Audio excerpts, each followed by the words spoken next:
Only just గెస్ట్ని ఈ opening నేను కేవలం ఒక గెస్ట్ని. అండ్ వరుణ్ ఊళ్ళో లేకపోవడం వల్ల నేను తన తరఫున కొంచెం మాట్లాడాలనుకుంటున్నాను.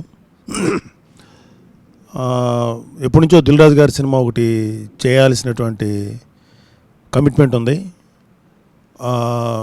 అంటే దిల్ రాజు గారు చేయటం అంటే ఎనీ హీరోకి కూడా ఇవాళ ఒక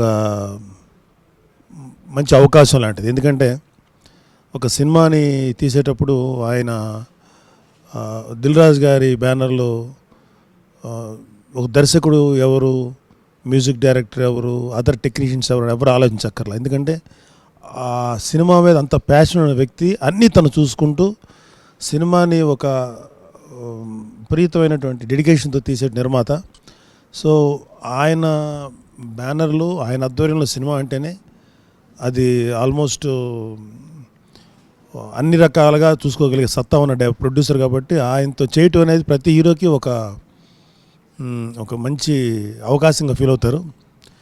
సో అలాంటిది వరుణ్ ఆయన బ్యానర్లో చేయడానికి ఒప్పుకున్నాడు. తర్వాత హ్యాపీగా ఫీల్ అవ్వాడు.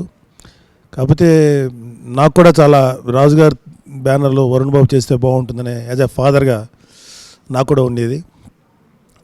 బట్ ఇవన్నీ ఒక ఎత్తు అయితే, శేఖర్ కమ్ముల్ గారు యాజ్ ఎ డైరెక్టర్గా ఆంధ్రాలో కానీ తెలంగాణలో ఇటువైపు చూసినా చాలా ఆదరణ ఉన్నటువంటి డైరెక్టర్. ఎందుకంటే ఒక మంచి సినిమాలు తీస్తారు, ఒక values and feel good films and ఏం చెప్పాలి అంత ఒక చక్కటి ఒక పొయిటిక్గా తీసేటువంటి డైరెక్టర్ అయినా. సో ఆయన డైరెక్షన్లో రావటం అనేది ఇంకొక added advantage for Varun.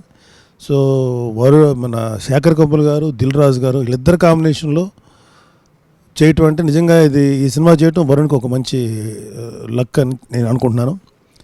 And Sai Pallavi గురించి నేను విన్నాను, అంటే స్పెసిఫిక్గా చూడలేదు, కానీ చాలా ఎక్స్ట్రాడినరీగా పెర్ఫామ్ చేసేటువంటి యాక్టర్స్ నేను విన్నాను. సో తన కాంబినేషన్ కూడా వీళ్ళకి ఒక స్ట్రాంగ్ ఫ్యాక్టర్ ఇది. సో వీళ్ళందరూ ఆధ్వర్యంలో ఈ సినిమా ఖచ్చితంగా బిగ్ హిట్ సాధిస్తుంది.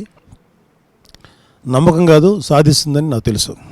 ఆల్ ది బెస్ట్ రాజు గారు, శేఖర్ కమ్ముల్ గారు and Sai Pallavi. I love you but I hate you. I know, నీకు వేరే దారి లేదు.